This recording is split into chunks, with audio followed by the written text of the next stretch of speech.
राम राम। पिछले प्रसंग में मैंने आपको प्रभु श्री राम के जन्म के विषय में बताया। प्रभु श्री राम मां कौशल्या की गोद में आए, शिशु रूप में आए। मां कौशल्या की समाधि लग गई। कौशल्या ने बाल स्वरूप गोद में लिया। उनको अपने तन मन की होश नहीं रही, उनके आनंद की सीमा नहीं रही। शिशु रोने लगा, दासियां भाग कर आई। उन्होंने देखा मां कौशल्या के गोद में कैसा सुंदर बालक है। ये समाचार महल में चारों तरफ फैल गया। सबसे पहले मां कैकेयी आई। उन्होंने देखा कि मां कौशल्या ने एक सुंदर पुत्र को जन्म दिया है। ये समाचार दरबार में पहुंचा। महाराज अति प्रसन्न हुए। उनके हाथ में जो भी आया वो दास दासियों पे लुटाने लगे।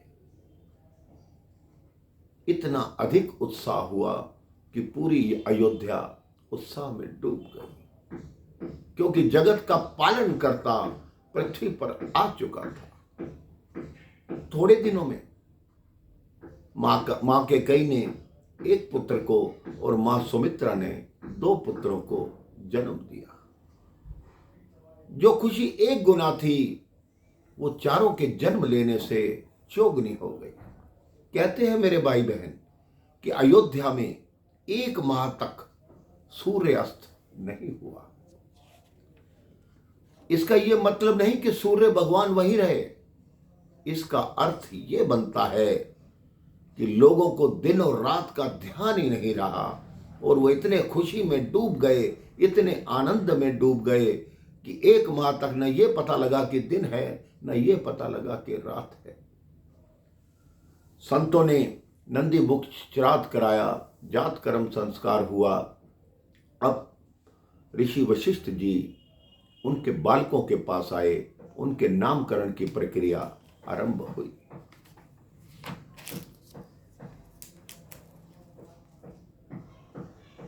सबसे पहले गुरु वशिष्ठ ने मां कौशल्या के पुत्र का नाम रखा कि जिसका नाम लेने से संसार को सुख की प्राप्ति होगी।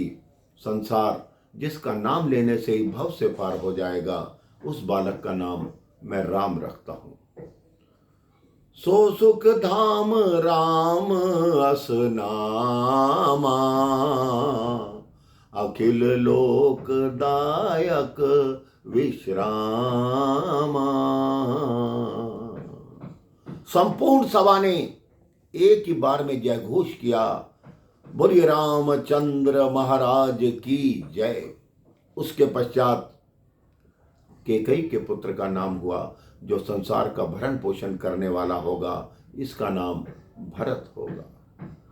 मां सुमित्रा के पुत्रों के नाम लिए गए कि इसके लक्षण प्रभु राम की सेवा करने के हैं, तो इसका नाम लक्ष्मण होगा। सुमित्रा मां के छोटे पुत्र का नाम शत्रुघ्न रखा गया। अयोध्या में उत्सव शुरू हो गए। भगवान शिव कागभुशुंडी के साथ प्रभु के दर्शन करने आए।